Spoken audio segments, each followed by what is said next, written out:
कितना इंपॉर्टेंट है दोस्तों कोई भी इंफॉर्मेशन यूट्यूब पे देना।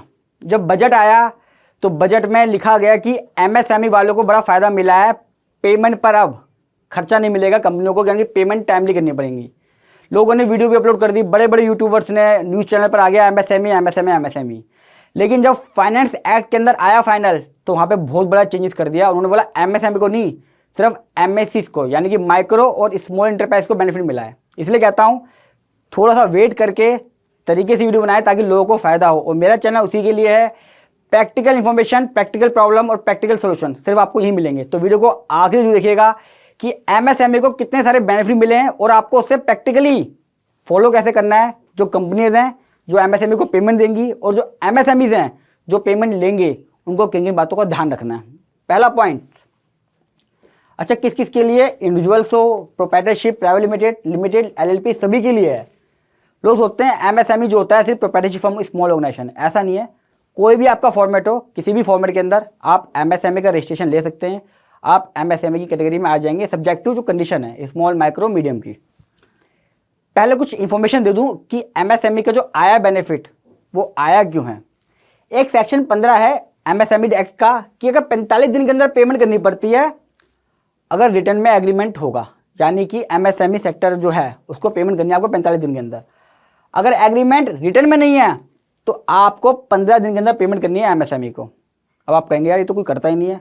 नहीं करता तो आपको 3 गुना ब्याज देना पड़ता है, ये ध्यान रखिएगा। अच्छा बताया तो सेक्शन लिख दिया मैंने ये भी, तो सेक्शन 16 में लिखा हुआ है 3 गुना ब्याज देना पड़ता है जो आरबीआई ने दिया है। और ये जो इंटरेस्ट पे करती है ना कंपनियां एमएसएमई को, उसका खर्चा भी नहीं मिलता। अब आप कहेंगे ना तो हमें टाइमली पेमेंट मिली कभी, ना ही हमें ब्याज मिला।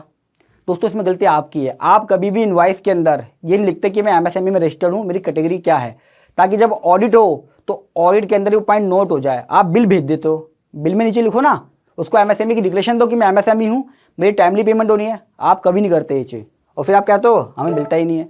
आपको भी कुछ करना पड़ेगा। अब बहुत बड़ा चेंजेस क्या है एमएसएमई में बताता हूँ मैं आपको। 1 अप्रैल 2024 से, यानी कि फाइनेंशियल ईयर 23-24, कई सारे यूट्यूबर ने तो क्या बोला 1 अप्रैल 24 से है जी, तो 1 अप्रैल 24 से जो बिल होंगे ना वो माना जाएगा। एक्ट को पढ़ना अगर आ जाए तो बल्ले बल्ले ही है। 1 अप्रैल 24 का मतलब यहाँ पे असेसमेंट ईयर 24-25 है। असेसमेंट 24-25 यानी कि फाइनेंशियल ईयर 23-24, यानी कि 1 अप्रैल 23 से जो आप बिल रेस करेंगे मार्च 24 तक, या बिल जो रिसीव होंगे कंपनियों को, उनके लिए बता रहा हूँ। किसी कंपनी को मान लीजिए रिलायंस है, रिलायंस के पास सचिन ने बिल भेजा ऑडिट का, तो रिलायंस को मुझे टाइमली पेमेंट करनी पड़ेगी। किसको? माइक्रो और स्मॉल इंटरप्राइज। 43B सेक्शन आया है, सिर्फ माइक्रो और स्मॉल है, मीडियम इंटरप्राइज नहीं है। और कमाल की बात बताऊं, इनकम टैक्स में अभी भी माइक्रो, स्मॉल और मीडियम लिखा हुआ है, जबकि एक्ट में अगर एक्ट आप पढ़ेंगे तो वहाँ पे सिर्फ 2 वर्ड है, माइक्रो और स्मॉल। चेंजेस कर दिए उन्होंने फाइनली एक्ट के अंदर, लेकिन बुक्स में छपा हुआ पुराना भी। तो इसलिए कहता हूँ प्रैक्टिकल इन्फॉर्मेशन ज़रूरी है। जो खर्चा है माइक्रो स्मॉल एंटरप्राइज बिलों का वो अलाउ होगा एक्चुअल पेमेंट पे ही। जो आप कह रहे थे ना पीछे 45 दिन का टाइम है, 15 दिन का टाइम है, पेमेंट करती नहीं थी सरकारें, तो उन्होंने कहा यार एमएसएमई तो नुकसान हो जाएगा, टाइमली पेमेंट तो करो, पेमेंट करोगे तो कर पाएंगे वो। अब अगर उन्होंने पेमेंट नहीं करी तो उनको खर्चा ही नहीं मिलेगा। एग्जाम्पल देता हूँ बहुत बढ़िया आपको मैं। एक बिल दिया 31 अगस्त 23 को, यानी कि फाइनेंशियल ईयर 23-24 में सचिन ने एक बिल दिया, उसकी पेमेंट 31 मार्च 24 तक करनी पड़ेगी। किसको? रिलायंस को, तभी वो खर्चा मिलेगा। 1 करोड़ का बिल दे देता मान लो मैंने, तो अगर मुझे 31 मार्च तक पेमेंट नहीं करी इसने, 31 अगस्त का बिल है तो 31 मार्च तक पेमेंट करनी है उसी सेम फाइनेंशियल ईयर के अंदर, तभी खर्चा मिलेगा 1 करोड़ का, वरना खर्चा नहीं मिलेगा और उसके ऊपर वो टैक्स जमा कराएगी। अगर मैं बिल दूंगा 20 मार्च को, बड़ा इंपॉर्टेंट पॉइंट है ये, तो उसको 3 अप्रैल 24 तक पेमेंट करनी पड़ेगी। 3 अप्रैल तक। अब मैं क्यों कह रहा हूँ 3 अप्रैल तक पेमेंट करनी पड़ेगी, उसका एक रीज़न है दोस्तों। अब मैं तो कह रहा हूँ यहाँ पे 31 मार्च तक है, लेकिन अगर मेरा एग्रीमेंट बन गया तो एमएसएमई एक्ट के अंदर 15 दिन मिलते हैं और 45 दिन मिलते हैं। यहाँ पे मेरा एग्रीमेंट बना हुआ नहीं था उसके साथ, एग्जाम्पल के लिए, तो उसके बाद कितने दिन मिल गए? 15 दिन का टाइम मिल गया इनवॉइस से। तो जब 20 मार्च से 15 दिन काउंट करोगे तो 3 अप्रैल 24 को नेक्स्ट फाइनेंशियल ईयर के अंदर म्याद खत्म हो रही है एज पर एमएसएमई एक्ट, तो तब भी अलाउ हो जाएगा। क्यों? उसने मुझे 15 दिन के अंदर पेमेंट कर दिया है। अब मान लो मेरा बिल 20 मार्च का ही था ऊपर के हिसाब से, और मेरा एग्रीमेंट बना हुआ था एग्रीमेंट था मेरा। अब रिलायंस को 45 दिन मिल जाएंगे, तो 45 दिन के हिसाब से 3 मई को पेमेंट करनी है, 3 मई तक। अगर उसने मुझे 3 मई 24 तक पेमेंट कर दी तो वो खर्चा मिलेगा, अगर उसके बाद करेगा तो वो डिसअलाउ हो जाएगा। तो यानी कि जो 2 कंडीशन मैंने बताई ना आपको, एग्रीमेंट है या नहीं है, तो इसका मतलब यह है कि अगर एग्रीमेंट नहीं है और है तो मार्च में दिक्कत आएगी। बीच वाले जितने भी बिल है फाइनेंशियल में वो तो आपको 31 मार्च तक जमा करने पड़ेंगे, तभी आपको खर्चा मिलेगा, अदरवाइज खर्चा डिसअलाउ हो जाएगा। अगर मार्च में कोई बिल आया है फिर आपको 15 दिन 45 दिन अगर एग्रीमेंट है तो ये कंडीशन तब चेक करनी पड़ेंगी। अब बहुत ध्यान रखना है, करना क्या है, इंपॉर्टेंट पार्ट दोनों के लिए, जो पेमेंट दे रही है वो भी और जो पेमेंट ले रही है वो भी।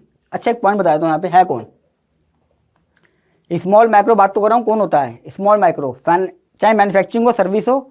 माइक्रो वही है इन्वेस्टमेंट 1 करोड़ हो प्लांट मशीनरी में और sale up to 5 crore. Small कौन है 10 करोड़ की इन्वेस्टमेंट हो प्लांट मशीनरी में अप टू और 50 करोड़ तक की सेल हो। और वो जो क्या नाम है मीडियम है वो बाहर हो गई है, इनकी 250 करोड़ से ऊपर आती है। कम से कम 1 करोड़ 10 लाख एमएसएमई जिनको फ़ायदा होने वाला है। तो अगर आपने अब तक एमएसएमई में रजिस्टर नहीं कराया है तो अपने आप को एमएसएमई में रजिस्टर करा ले। साथ में जो मैंने बताया है बिल में लिख दें कि मैं एमएसएमई में ये मेरा रजिस्ट्रेशन नंबर है और मेरी कैटेगरी कौन सी है, माइक्रो है, स्मॉल है, मीडियम है, ये जो लिख दें। अगर मीडियम है तो फ़ायदा नहीं लगी फिर भी लिख दें, माइक्रो स्मॉल वाले जरूर लिखें मेरी क्या है, और एग्रीमेंट जरूर करवा लें ताकि मार्च में दिक्कत ना आए। ये कंपनियों के लिए है, थोड़ा टाइम मिल जाएगा पेमेंट करने के लिए उन्हें। अब सरकार ये सब चीज़ें कर तो देती है, थोड़ी सी प्रैक्टिकल चीज़ें भूल जाती है। ये मैं आपके लिए छोड़ रहा हूँ कि क्या करना चाहिए, कमेंट बॉक्स में बताइएगा। मान लीजिए मेरा किसी से डिस्प्यूट ही हो गया, मैटर डिस्प्यूट हो गया, उसने मुझे बिल भेज दिया।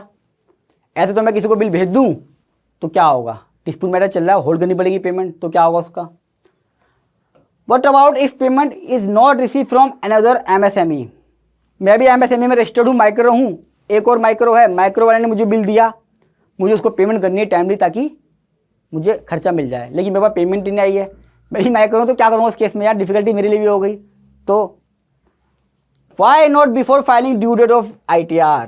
पहले सेक्शन 43B में बहुत सारे ऐसे केस थे कि भैया आपकी लास्ट डेट 30 सितंबर होती है ITR भरने के लिए, तो आप जो मार्च तक के खर्चे हैं उसमें कम से कम 6 महीने मिल जाते हैं पेमेंट करने के लिए। ITR से पहले पे करवा दो तो ठीक है।